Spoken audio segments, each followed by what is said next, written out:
नमस्कार. मी संजय मित्रगोत्री. ऑडिओ वाचनालयमध्ये आपलं स्वागत आहे. भारतरत्न डॉक्टर बाबासाहेब आंबेडकर यांचं आत्मचरित्र अर्थात माझी आत्मकथा या पुस्तकाचं हे ऑडिओ बुक आहे. आपणास हे ऑडिओ बुक आवडल्यास लाईक करा, शेअर करा आणि सबस्क्राईब करा. धन्यवाद. भाग 16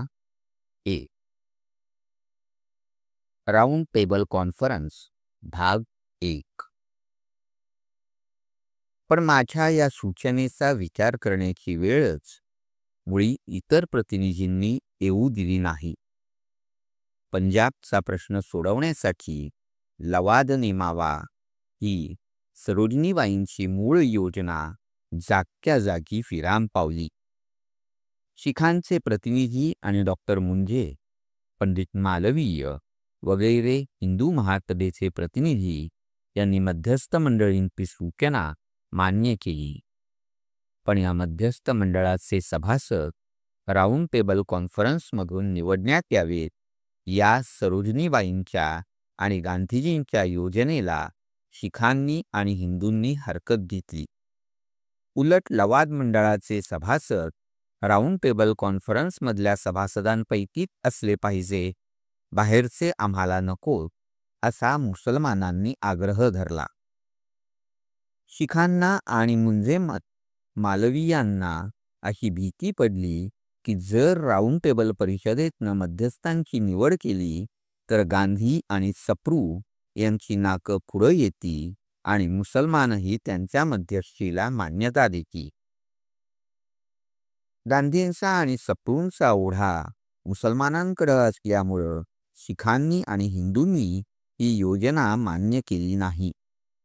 गांधीजींविषयी हिंदू महासभावाल्यांना आणि त्यांच्या नादी लागून शिखांनी हा एक प्रकारचा अविश्वासच प्रकट केलाय.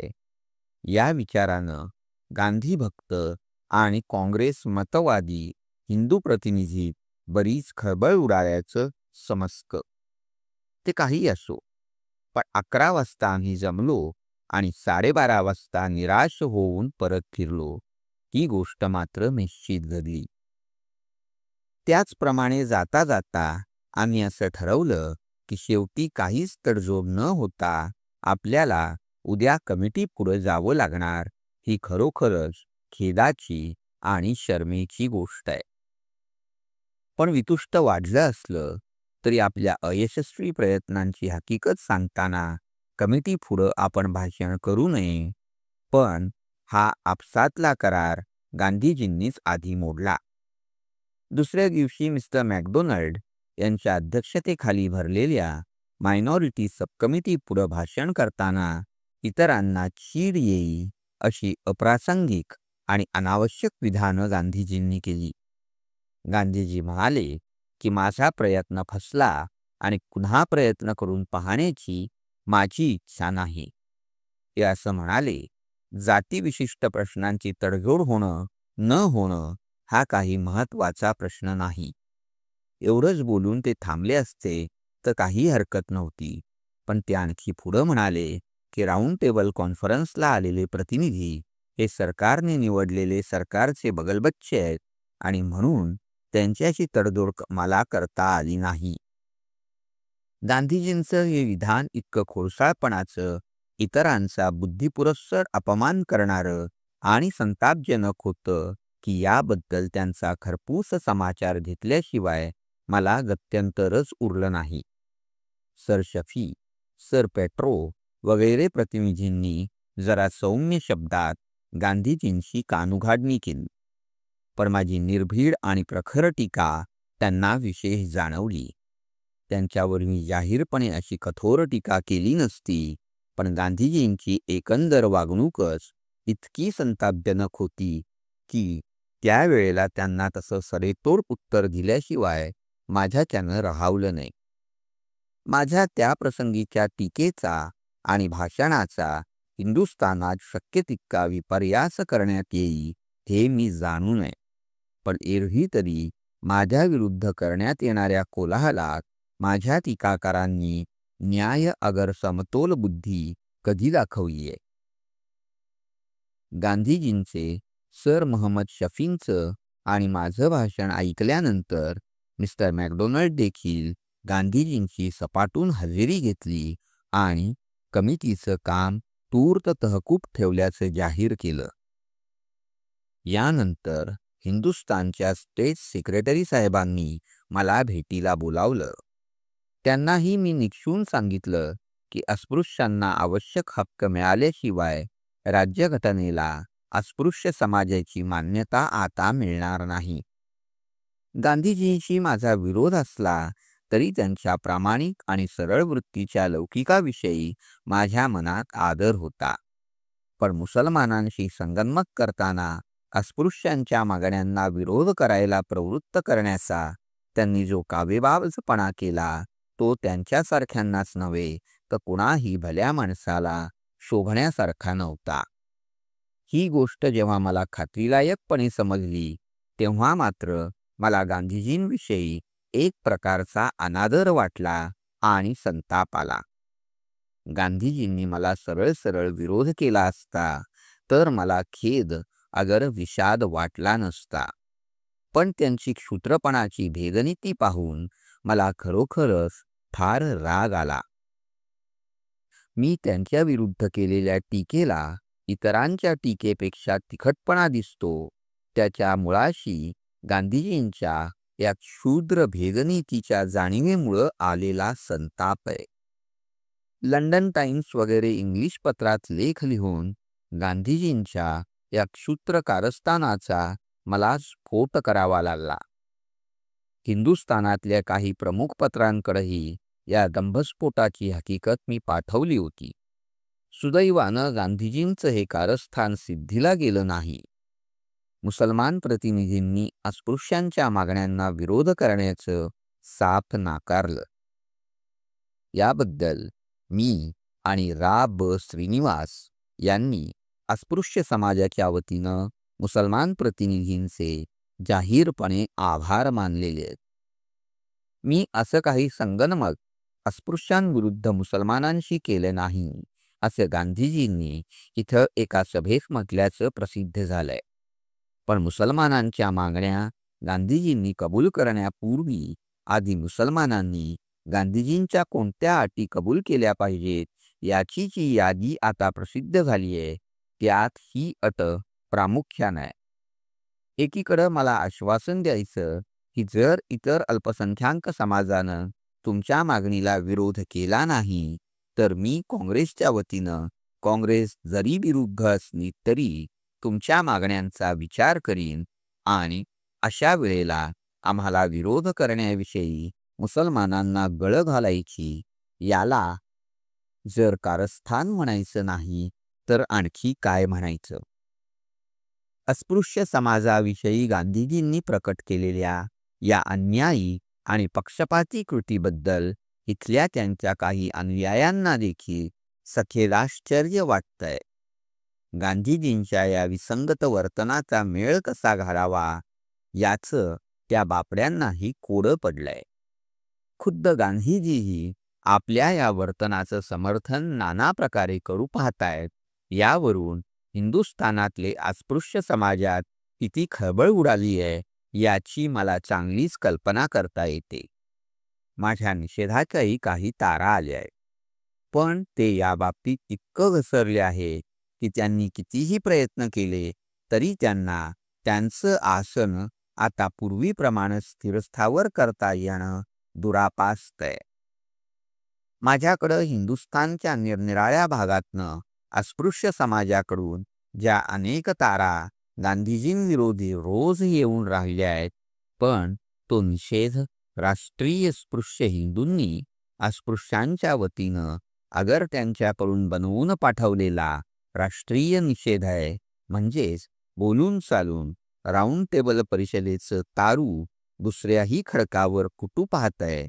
हिंदुस्थान सरकारकडून पैशा संबंधांचे आपले हक्क निश्चितपणे मान्य केले गेल्याशिवाय आपण फेडरेशनमध्ये शिरण्यास तयार नाही असं राजे लोक आता म्हणू लागले.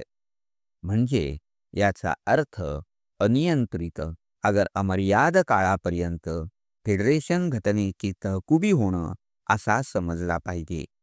सर तेजबहादूर सप्रू देखील यामुळं राजे लोकांवर नाखुश झाले. संस्थांनी प्रजेच्या विद्यमान इथं आलेल्या शिष्टमंडळानं माझी भेट घेतली. संस्थांनी प्रज्ञेच्या वतीनं मी राऊंड टेबल परिषदेत झगडतोय ही गोष्ट त्यांना समजल्यामुळं शिष्टमंडळाचं सभासद येऊन मला भेटले आणि आपली गाऱ्हाणी त्यांनी मला सांगितली. त्यांनी मला सांगण्यापूर्वी त्यांची गाऱ्हाणी काय आहे याची मला यथोचित जाणीव होती आणि म्हणून संस्थांनी प्रजेच्या हक्काकरता मी संस्थानिकांबरोबर झगडलो आणि त्यांचाही रोष माझ्यावर ओढवून घेतला. मी अजूनही वेळ आली म्हणजे त्यांच्या हक्काकरता झगडेन, पण असावा तसा याही बाबतीत मला कुणाचाही पाठिंबा नाही. फेडरल स्ट्रक्चर कमिटीत भाषण करताना संस्थांनी प्रजेची बाजू मांडता येईल तितक्या मुद्देसूद रीतीनं आणि जोरानं मी मांडली. इतर कुणी नाही दिला तरी निदान गांधीजी तरी या बाबतीत मला जोराचा पाठिंबा देतील अशी मला आणि श्री जोशी वगैरे मंडळींना मोठी आशा वाटत होती. पण माझ्या भाषणानंतर दुसऱ्या दिवशी गांधीजींचं जे भाषण झालं ते ऐकून आमची फार निराशा झाली. कुणाला दुखवू नये हे गांधीजींचं तत्व राजे रजवाड्यांच्या बाबतीत अचूक पुढं आलं. अस्पृश्यांच्या बाबतीत मात्र ही त्यांची अहिंसा दडी मारून बसली होती, कारण ते मुसलमानांप्रमाणे जबरदस्तही नाही आणि राजे लोकांप्रमाणे श्रीमंतही नाही. गरीब असहाय्य माणसाच्या प्रेतावर ज्याप्रमाणे कोणत्याही डॉक्टरनं प्रयोग करून पाहण्याची आपली हौस भागवून घ्यावी आणि त्याची बेगुमानपणे वाटेल तशी चिरफाड करावी, त्याचप्रमाणे गांधीजींच्या सत्याचे आणि सत्वनिष्ठेचे प्रयोग गरीब बिचाऱ्या अस्पृश्यांच्या जीवावर चाललेले दिसतात. अस्पृश्यांना राखीव जागाही मिळू नये म्हणून आपल्या जीवाचं रान करायला सज्ज झालेले गांधीजी राजे रजवाड्यांपुढं असे मीनासारखे मऊ बनलेले पाहून देवो दुर्बल घातका या सामान्य नियमाला हे देखील अपवाद ठरू शकले नाही. ही गोष्ट सिद्ध झाली. गांधीजी हे मूर्खांच्या साम्राज्यात विहार करणाऱ्या तत्त्वज्ञांपैकी एक योग्यभ्रष्ट विभूती दिसते. त्यांना वाटतं की ब्रिटिश साम्राज्यातल्या डोमेनियन्स पदरात पडलेले राजे रजवाडे रामराज्यासारखे सत्वशील बनतील आपल्या कल्पनेप्रमाणे, मग त्यांना आपण प्रजेशी वागायला लावू. पण गांधीजींना हे समजायला पाहिजे की संस्थानिक हे सर्वात संरक्षक बंधनाचे आणि राखीव हक्कांचे कट्टर पुरस्कर्ते आहे. ब्रिटिश साम्राज्य सत्तेशी आपल्या ऋणानुबंधाचे धागेदोरे अखंड आणि अभंगपणे बांधले जावे असे जर कुणाला वाटत असेल तर ते संस्थानिकांना होय. पण ब्रिटिश साम्राज्य सत्तेतनं आजच सुटून निघणाऱ्या म्हणजे संपूर्ण स्वातंत्र्याचा ठराव पास करणाऱ्या काँग्रेसच्या या डिक्टेटरला ही साधी गोष्ट कळू नये आणि अस्पृश्यांच्या बाबतीतली तत्वनिष्ठेची धार बोथट बनावी, पण केवळ नाईलाज म्हणून संरक्षक बंधनाची आणि राखीव हक्कांची काही काळपर्यंत मागणी करणाऱ्या अस्पृश्यांवर प्राण जाईपर्यंत त्यांनी तुटून पडावं याची लाजलज्जा काढावी. आपल्या संग्रही असेल नसेल तेवढ्या तत्वनिष्ठेचा मारा या दीनदुबळ्या लोकांवर करावा, यापेक्षा अधिक मोठा ढोंगीपणा अगर अधिक मोठं अजाणतेपण अन्य कोणतं असू शकेल.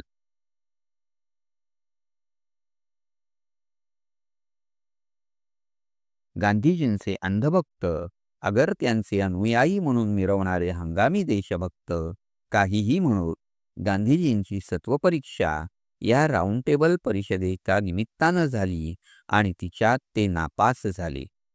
त्यांच्या ठायी मुत्सद्देपणाही दिसून आला नाही आणि त्यांनी आपल्या ठाईच्या महात्मेपणाचं प्रत्यंतरही दाखवलं नाही. माझ्याप्रमाणे त्यांच्याशी उघड आणि स्पष्ट विरोध करणाऱ्या आणि त्याचवेळी त्यांच्याविषयी सहानुभूती आणि आपलेपणा बाळगणाऱ्या दुसऱ्याही पुष्कळांनी हेच मत व्यक्त केलंय. त्यापैकी एक तर जण काहीशा खेदयुक्त विनोदानं म्हणाला, महात्माजींना इथून स्वदेशी पळवून नेलं पाहिजे, नाहीतर एकट्या गांधी या व्यक्तीचाच नव्हे, तर ज्या राष्ट्राचे पुढारी म्हणून ते मानले जातात, त्या आपल्या राष्ट्राचा उरला सुरला लौकिकही रसातळाला जाईल. श्री विठ्ठलभाई पटेलांची आणि माझी परवा भेट झाली. गांधीजींच्या एकंदर धोरणाबद्दल त्यांनी तीव्र नापसंती व्यक्त केली. गांधीजींनी सारा ब्रह्मघोटाळा करून टाकलाय असं ते म्हणाले. 10 नोव्हेंबरला नसली तरी 20 नोव्हेंबरला राऊंड टेबल परिषद संपुष्टात येणार ही गोष्ट आता स्पष्ट दिसतेय. कोणता कार्यभाग साधून ही राऊंड टेबल परिषद संपुष्टात आली, या राऊंड टेबल परिषदेतनं काय निष्पन्न झालं, असे प्रश्न स्वाभाविकपणे विचारले जातील. राऊंड टेबल परिषदेचा शेवट अत्यंत खेदजनक तऱ्हेनं होईल अशी मला भीती वाटते. असं झाल्यास त्याबद्दलची मुख्य जबाबदारी गांधीजींच्या माथी बसेल. राऊंड टेबल परिषदेचा शेवट हिंदुस्थानला हितकर होईल असा प्रयत्न गांधीजींच्या हातून झालेला नाही. त्यांनी स्वीकारलेलं अर्धवट धोरण अपयशी न ठरल्यास आश्चर्य समजलं पाहिजे. अस्पृश्यादी अल्पसंख्याक समाजाच्या प्रतिनिधींनी ज्या मागण्या सादर केल्या होत्या, त्या किती यथार्थ आहेत आणि त्यांच्या पाठीशी असलेली भावना किती तीव्र आहे, याची जाणीव गांधीजींना झाली नाही आणि ती करून घेण्याचा प्रयत्नही त्यांनी केला नाही. त्यामुळं त्या मागण्यांना क्षुल्लक लेखण्याची आणि त्यांची एक प्रकारे कुचेष्टा आणि अवहेलना करण्याची धोळचूक गांधीजींच्या हातून घडत गेली आणि त्यायोगे अल्पसंख्याकांचा प्रश्न समाधानकारकपणे आणि शहाणपणानं त्यांच्या हातून तुटण्याऐवजी तो त्यांनी विकोपाला नेऊन सोडला. त्यांच्यासारख्यांना तर नाहीच नाही, पण एखाद्या साध्या प्रामाणिक गृहस्थालाही शोभले नसते असले डावपेच गांधीजी यावेळी खेळून चुकले. अल्पसंख्याकांचा प्रश्न सोडवण्याचं मिश करून गांधीजींनी एका समाजाला दुसऱ्या समाजावर उठवण्याची चाणक्यपंथीय भेदनीतीही उपयोगात आणून पाहिली. पण या साऱ्या अनुकंपनीय आणि लज्जास्पद डावपेचात गांधीजी तोही करून सपशेल फसले. या घालमेली त्यांच्या ठाईचं महात्म्यपण त्यांना आवरू शकलं नाही, अथवा त्यांच्या ठाई कल्पन्यात येणाऱ्या मुत्सद्दीपणानंही या प्रसंगी त्यांना हात दिला नाही. काँग्रेसच्या नावानं राष्ट्रहिताच्या आणि राष्ट्रगौरवाच्या ज्या काही मागण्या गांधीजींनी सादर केल्या होत्या, त्यांना मी जर काँग्रेसच्या अगर गांधीजींच्या अनुयायी नसलो तरी मनोभावे पाठिंबा दिला असता, तोही गांधीजींनी माझ्यासारख्याला देऊ देण्याची संधीच मिळू शकली नाही. प्राण गेला तरी बेहत्तर, पण अस्पृश्यांना स्वतंत्र असं काही मिळू देणार नाही, हा आपला दुराग्रह गांधीजींनी इतक्या अतिरेकाला नेऊन पोहोचवला की त्याला आळा घालण्यातच मला गुरफटून जावं लागलं. प्रांतिक सरकार हे मध्यवर्ती सरकारला जबाबदार असावं असं माझंही काँग्रेसप्रमाणेच मत असल्यामुळं या बाबतीत मी काँग्रेसच्या मताचा निःसंशय पुरस्कार केला असता, पण गांधीजींच्या प्राणघातकी धोरणामुळं तशी संधीच मला मिळू दिली नाही. या वादविवादात भाग घेण्याचं मला नाकारावंच लागेल. याचा परिणाम असा झाला की मुसलमान, ख्रिश्चन, अस्पृश्य वगैरे प्रतिनिधी ज्या अर्थी या वादविवादात त्यांचा प्रश्न सुटेपर्यंत भाग घेत नाहीत, त्या अर्थी ते पुढं चालवण्यात अर्थ नाही असं म्हणून लॉर्ड सँकी यांनी फेडरल स्ट्रक्चरच्या कमिटीचं कामच आजपासून तहकूब ठेवलंय. मध्यवर्ती सरकारकडे जबाबदारी असावी अगर असू नये, या महत्त्वाच्या प्रश्नाचा विचार आजच व्हायला पाहिजे होता. तो झाला नाही. याचा अर्थ गांधीजींचं इथं येणं सर्वस्वी निष्फळ ठरलं असं म्हणायला हरकत नाही. या प्रश्नाचा निकाल लावून घेणं तर बाजूलाच राहिलं, पण नुसती चर्चा करण्याची संधीही गांधीजींनी साधून घेतली नाही. याप्रमाणे गांधीजींचं येणं सर्वतोपरी निष्फळ झालं इतकंच नव्हे, तर ते आपापसातलं बाकी कलहाला कारणीभूत झालं असंच आता म्हटलं पाहिजे. जगज्जेत्या ज्युलियस सीझरच्या गौळ प्रांतावरील स्वारीचं वर्णन करताना इतिहासकारानं म्हटलंय की सीझर आला, त्यानं पाहिलं आणि त्यानं जिंकलं. गांधीजींच्या इंग्लंडमधल्या आगमनाविषयी लिहिताना गांधी आले आणि गांधींनी पाहिलं एवढं लिहून बाकी इतिहासकार आपली लेखणी खाली ठेवेल. गांधींनी जिंकलं असं त्याला नमूद करता येणार नाही. गांधीजींच्या अपयशाबद्दल पुष्कळसा खेद वाटतोय. गांधीही आले नसते तर 83 आणि काँग्रेसची झाकलेली मूठ उघडी तरी पडली नसती, असं त्यांच्या मित्रांना आणि अनुयायांना देखील वाटत असून तसं त्यापैकी काही आता उघडपणे बोलू लागले. प्रोफेसर हेरॉल्ड लास्वी सारख्या काही ब्रिटिश गांधीभक्तांच्या गांधीविषयक भक्तीलाही गांधीजींची कित्येक प्रसंगी प्रकट होणारी लोकशाहीला न शोभणारी वृत्ती पाहून धक्के बसू लागले.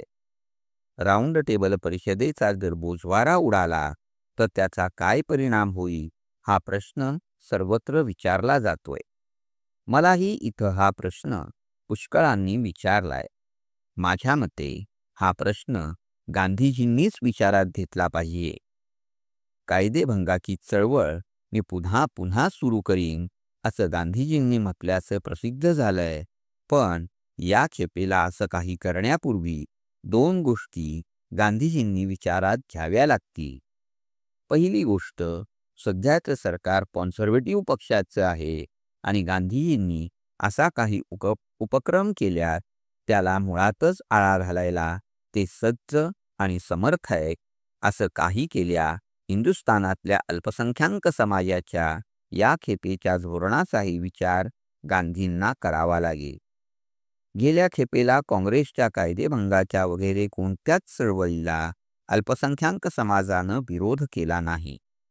काँग्रेसनं राऊंड टेबल परिषदेत भाग घेतल्यावर ती आपल्या न्याय आणि आवश्यक हक्कांचा पुरस्कार करेल आणि आपल्या मागण्यांना पाठिंबा देईल अशी काँग्रेसविषयी अल्पसंख्याक समाजांना आशा वाटत होती. पण या खेपेला काँग्रेसनं त्यांची ही आशा फोल ठरवली. कित्येकांच्या बाबतीत धडधडी अन्यायाचे, जातीविशिष्ट स्वार्थाचे आणि विसंगतपणाचं धोरण काँग्रेसनं स्वीकारल्याचं त्यांच्या प्रत्ययाला आल्यामुळं या खेपेला काँग्रेसचा कायदेभंगाचा राष्ट्रीय खेळ पाहत नुसतं तटस्थ न राहता काँग्रेसला विरोध करायलाही ते आता मागं पुढं पाहणार नाही. कारण काही अल्पसंख्याक समाजांना काँग्रेसनं नाहक बेजबाबदारपणे दुखवलं आणि चिडवलंय. अस्पृश्य समाजाची काँग्रेसकडे पाहण्याची वृत्ती बदलली आहे. एकट्या मुंबई प्रांतातनंच नव्हे तर पंजाब, बंगाल, मद्रास वगैरे हिंदुस्थानच्या सर्व भागातनं काँग्रेस गांधी विरोधाचे गेल्या पंधरवड्यात अनेक टेलिग्राम्स माझ्याकडे येत आहेत. गांधीजी खरोखर मोठ्या प्रमाणात गुरफटलेले आहेत. अस्पृश्यातल्या दीनदुबळेपणा, त्यांची असहाय्यता एवढीच फक्त दृष्टी समोर धरून त्यांची कीव करण्याची आणि त्यांना उपकृत करून त्यांचा उद्धार करण्याची संधी साधू कल्पना गांधीजींच्या ठायी घर करून बसलेली आहे. अस्पृश्यातल्या जागृत झालेल्या मनुष्योचित स्वभावनाती भावनांची जाणीव झालेली नसल्यामुळं अस्पृश्यांच्या या विरोधाचं आकलनही त्यांना होणं शक्य नाही. मी इतका अस्पृश्योद्धारक असूनही मला का विरोध करतात हे कोडं गांधीजींना आता या जन्मी सुटण्याचा संभव नाही आणि त्यामुळं गांधी पक्ष आणि अस्पृश्य समाज हे आता परस्परांपासून विभक्त आणि एकमेकांना विरोध होणार ही गोष्ट उघड आणि स्वाभाविक आहे. व्यक्तिशः माझा आणि गांधींचा मतभेद पूर्वी इतकाच आजही तीव्र आहे. मी गांधीजींशी आदरपूर्वक आणि अदबीनं वागलो नाही अशी गांधीजींच्या मित्रांची माझ्या विरुद्ध तक्रार आहे. माझं त्यांना उत्तर आहे की मी गांधीजींचा भक्त अगर अनुयायी नसल्यामुळं माझ्याकडून श्रद्धायुक्त भक्तीची अपेक्षा करण्यात काहीच अर्थ नाही. पण गांधीजींशी माझे वर्तन शिष्टाचाराला सोडून मात्र नाही. त्यांच्यासारख्या प्रतिस्पर्ध्याशी जसं वागणं भाग आहे तसंच मी वागतोय. गांधीजींकडे पाहण्याची इतरांची, विशेषतः त्यांच्या भक्तगणांची दृष्टी भक्तिभावपूर्ण असल्यामुळं माझा आवश्यक आणि स्पष्ट विरोधही त्यांना अवखळ वाटतो. त्याला माझा नाईलाज आहे. मी गांधीजींच्या इतक्या स्पष्ट शब्दात अस्पृश्य समाजाच्या भावनेची कल्पना करून दिली तरी त्यांचा भ्रम आणि दुराग्रह अद्याप दूर होत नाही. मीच अस्पृश्यांचा खरा प्रतिनिधी आहे आणि अस्पृश्यांना स्वतंत्र प्रतिनिधित्वाची जरुरी नाही हे आपलं पालुपद अद्यापही ते सोडायला तयार नाहीत. मुसलमानांना आणि शिखांना जे घ्यायला तुम्ही तयार आहात ते अस्पृश्यांना मिळू नये असं आपण कोणत्या तोंडानं म्हणू शकता? यासारख्या प्रश्नांचा भडीमार इथंही त्यांच्यावर करता येतो. असं कोणी विचारलं म्हणजे गांधीजी चिडल्यासारखे होतात, कारण या प्रश्नाचं सरळ आणि संयुक्तिक उत्तर त्यांनाच काय पण कुणालाही देता येण्यासारखं नाही.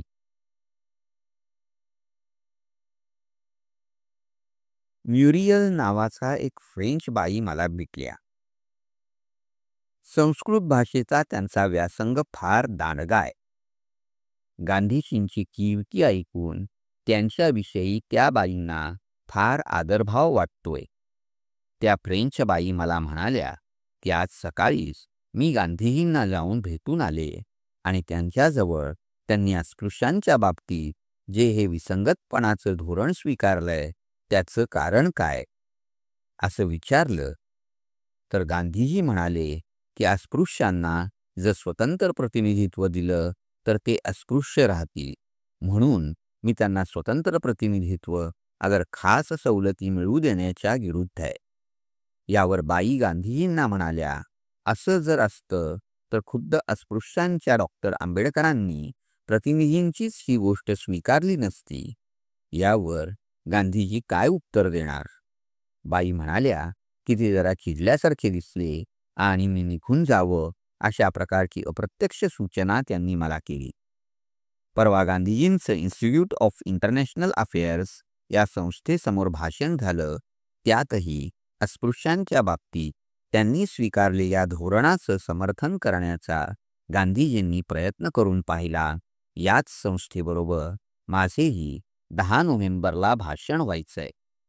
त्यावेळेला गांधीजींच्या मुद्द्यांचा खोलपणा मी सप्रमाण सिद्ध करून दाखवणार आहे. अस्पृश्यांच्या मागण्यांचा जीव जाईपर्यंत विरोध करण्याचा संकल्प गांधीजींनी केला असल्याचं मला समजलंय, पण या दुराग्रही संकल्पाची भीती बाळगण्याचं मला कारण नाही. अधिक वेळ मिळावा या त्यांच्या ठरावाला मी अगर दुसऱ्या कुणीही विरोध केला नसता, पण अल्पसंख्याकांच्या प्रश्नाचा विचार करण्यासाठी नेमलेल्या कमिटीपुढं ठराव मांडायचा. पण त्या बाबतीत आगाऊ चर्चा मात्र मुसलमान, शीख आणि आपल्या मतांवरती हिंदू प्रतिनिधींशिवाय इतर प्रतिनिधींशी करायची नाही.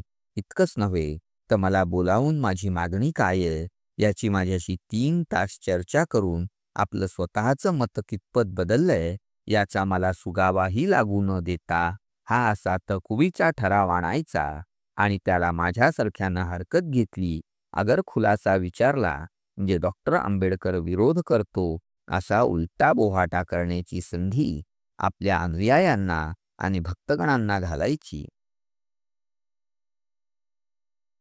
पण आपण शांतीत ब्रह्माचा आव आणून हिराहिताच्या दृष्टीनं हे माझं वर्तन उतावीळपणाचं आणि उद्दामपणाचं दिसेल अशी परिस्थिती आणि असा आभास उत्पन्न करायचा या गांधीनीतीला काय म्हणायचं? पण कितीही आरोप झाले तरीही या गांधीनीतीला तोंड दिल्याशिवाय गत्यंतर नसल्यामुळं गांधी आगाखानांच्या या ठरावाला विरोध करण्यासाठी मी उभा राहिलो. गांधीजींनी ज्या अर्थी अस्पृश्यांना स्वतंत्र मतदारसंघ आणि राखीव जागा वगैरे सवलती देण्याचं जाहीरपणे नाकारलं, त्या अर्थी अस्पृश्यांच्या वतीनं त्यांच्याशी वाटाघाटी करण्यासारखं आता काही उरलं नाही आणि म्हणून त्या कमिटीनंच आधी आमच्या मागण्यांचा विचार करणं इष्ट आणि न्यायतः आवश्यक आहे, असं मी सांगितलं. माझा विरोध पाहून सर्वजण आश्चर्यचकित झाल्यासारखे दिसले. कमिटीनेच अध्यक्ष आणि मुख्य प्रधान मिस्टर मॅकडोनल्ड यांनी गांधीजींकडे पाहिलं आणि मी घेतलेल्या हरकतीला आपण उत्तर द्यावं अशी त्यांनी गांधीजींना सूचना केली. पण माझ्या सरळ प्रश्नांना सरळ उत्तरं देण्याऐवजी काँग्रेसच्या या निर्णयामुळं मी असा बांधलो गेलोय आणि काँग्रेसनं अस्पृश्यांकरता काय काय केलंय आणि काय काय करण्याचं ठरवलंय असं आढेवेढे घेत गांधीजींनी लांबलचक भाषण दिलं. पण त्यानं कुणाचंच समाधान होईल असं दिसत नाही असं त्यांचं त्यांनाच वाटल्यामुळं जणू ते शेवटी मला म्हणाले की काँग्रेस फक्त मुसलमान आणि शीख या दोन समाजांना स्वतंत्र प्रतिनिधित्व द्यायला तयार आहे. अस्पृश्यांना स्वतंत्र मतदारसंघ, अगर राखीव जागा वगैरे हिंदूंहून वेगळ्या अशा जातीविशिष्ट सवलती द्यायला काँग्रेस कबूल नाही. असं असलं तरी मुसलमानादी अल्पसंख्याक समाजाच्या प्रतिनिधींनी तुमच्या मागण्या जर कबूल केल्या तर त्यांना काँग्रेसच्या वतीनं मान्यता देण्याचा अधिकार माझ्या हाती आहे, कारण काँग्रेसचा निर्णय तसा लांबलचक आहे. गांधीजींकडून असं आश्वासन मिळाल्यावर तहकुबीच्या त्यांच्या ठरावाला विरोध करण्याचं मला कारण उरलं नाही. मी माझा विरोध मागं घेतला. यानंतर विशेष असं काही घडलेलं दृष्टोत्पत्तीस आलं नाही. फक्त मुसलमान प्रतिनिधींशी गांधीजींच्या 2-3 वेळा गाठीभेटी झाल्या. इतर अल्पसंख्याक समाजाच्या प्रतिनिधींशी त्यांनी काही विचारविनिमय केला नाही. पण एक दिवस आम्हाला म्हणजे मी, ख्रिश्चन, अँग्लो इंडियन वगैरे समाजाच्या प्रतिनिधींना गांधीजींकडून औचित आमंत्रण आलं. त्याप्रमाणे आम्ही गांधीजींना जाऊन भेटलो. तुम्हाला काय पाहिजे हा प्रश्न पुन्हा विचारण्यात आला आणि सर्वांबरोबर मीही अस्पृश्यांच्या मागण्यांचा पुन्हा एकदा पाढा वाचला. या खेपेला पंडित मदनमोहन मालवीय तिथं होते. आमचं सर्वांचं म्हणणं ऐकून घेतल्यावर तुमच्या सर्वांच्या मागण्या मी कशा पुरवाव्यात हेच मला समजत नाही, असं गांधीजी मोठ्या तापटपणानं उद्गारले. आम्हीही अर्थात मग त्यांच्या रागलोभाची पर्वा न करता आमच्या मागण्या परत घेण्याचं नाकारलं. त्यांचा निरोप घेऊन जेव्हा आम्ही परत येऊ लागलो तेव्हा ते म्हणाले की मी आता मुख्य प्रधानांना सांगेन की आमचे मतभेद मिटत नाही आणि तडजोडीचे माझे प्रयत्न निष्फळ ठरले आणि यापुढं अधिक वेळ तहकुबी अगर तडजोडीसाठी मला नकोय. पण गांधीजींच्या या धमकावणीला भिण्याचं आम्हाला कारण नव्हतं. आमचं काय म्हणणं आहे ते प्रत्यक्ष कमिटीपुढंच आम्ही मांडण्याचं ठरवलं. पण कमिटीची बैठक जेव्हा पुन्हा सुरू झाली तेव्हा खुद्द गांधीजींनीच याही खेपेला तहकुबीचा ठराव मांडलेला पाहून मला फार आश्चर्य वाटलं. गांधीजी काहीतरीच बोलतात आणि असं विसंगतपणे का वागतात याचा विकसा उलगडा होईना. पण या खेपेला त्यांच्या या सुधारणेला मी विरोध केला नाही. या दुसऱ्या तहकुबीच्या वेळी या जातीविशिष्ट प्रश्नांची तडजोड घडवून आणण्यासाठी एक खासगी कमिटी नेमण्यात आली आणि तिच्या अध्यक्षस्थानी गांधीजींची निवड झाली. गांधीजींनी या प्रसंगी 3 योग्य आणि महत्त्वाचे प्रश्न पुढे ठेवून कार्याला व्यवस्थितपणे सुरुवात केली. त्यांनी या कमिटीपुढे विचारार्थ मांडलेले 3 मुद्दे येणेप्रमाणे आहे. पहिला मुद्दा, कोणकोणत्या समाजांना अगर जातींना खास अगर स्वतंत्र प्रतिनिधित्वाची आवश्यकता आहे. हे प्रतिनिधी त्यांना कोणत्या पद्धतीनं म्हणजे संयुक्त अथवा स्वतंत्र मतदान पद्धतीनं मिळवणं इष्ट आहे. ज्या ज्या समाजांना स्वतंत्र प्रतिनिधित्व देण्यात येईल त्या समाजांना प्रत्येकी किती जागा मिळाल्या पाहिजेत. या योजनेनुसार अस्पृश्य समाज, मुसलमान, शीख, हिंदी, ख्रिश्चन, अँग्लो इंडियन आणि युरोपियन्स या समाजांच्या प्रतिनिधींना आपापले विचार प्रकट करण्याविषयी गांधीजींनी सांगितलं आणि त्याप्रमाणे आम्ही प्रत्येकानं आपापली बाजू गांधीजींना त्याचप्रमाणे परस्परांना समजून सांगितली. पण या भिन्न भिन्न मागण्यांची तारतम्य बुद्धिपूर्वक सांगड घालण्याचा प्रयत्न करण्याऐवजी गांधीजींनी पुन्हा वैतागपूर्वक एकदम काखावर केल्या आणि हे सारं अशक्य दिसतं असं रागारागानं ते पुन्हा उद्गारले. हा प्रश्न मिटवण्याचा त्यांनी अंतःकरणपूर्वक मुळीच प्रयत्न केला नाही. अल्पसंख्याकाचा प्रश्न जरी अवघड असला तरी तो इतका विकोपाला खचित गेला नसता. असले प्रश्न सोडवायला लागणाऱ्या स्थिर आणि तारतम्य बुद्धीचा गांधीजींच्या ठायी स्वभावतःच असलेला अभाव आणि अस्पृश्यांच्या बाबतीत त्यांनी व्यक्त केलेला अवास्तव दुराग्रह या दोन गोष्टी या बाबतीतल्या अपयशाला मुख्यतः जबाबदार आहेत. यानंतर आणखी 1-2 वेळा गांधीजींच्या अध्यक्षतेखाली आमच्या बैठकी झाल्या, पण गांधीजींनी आरंभीच अवसानघाती वृत्ती दाखवल्यामुळं कुणीच अंतःकरणपूर्वक या चर्चेत भाग घेतला नाही. शेवटी याही मदतीचा अवधी संपुष्टात आला. आमची तडजोड होऊ शकत नाही असं मायनॉरिटी कमिटी पुढं मिस्टर मॅकडोनल्ड समोर उद्या आपल्याला पुन्हा रडगाणं गावं लागेल या विचारानं आम्हा प्रत्येकाला शर्मिंद करून टाकलं. ही लज्जास्पद आपत्ती टाळावी आणि आजचं मरण उद्यावर ढकलावं म्हणून सरोजिनी नायडूबाईंनी एक युक्ती सुचवली. पंजाबचा प्रश्न मध्यस्थाच्या कमिटीकडे सोपवायला आपण सर्वांनी तयार व्हावं आणि इतर प्रश्न सुटण्याच्या बेतात आहे असं जाहीर करून हा शर्मेचा प्रश्न टाळावा असं बाईंचं म्हणणं पडलं. पण शीख आणि मुसलमान यांचा वांधा उत्पन्न झाला. ते म्हणाले, आम्ही या गोष्टीवर विचार करून मग सांगतो.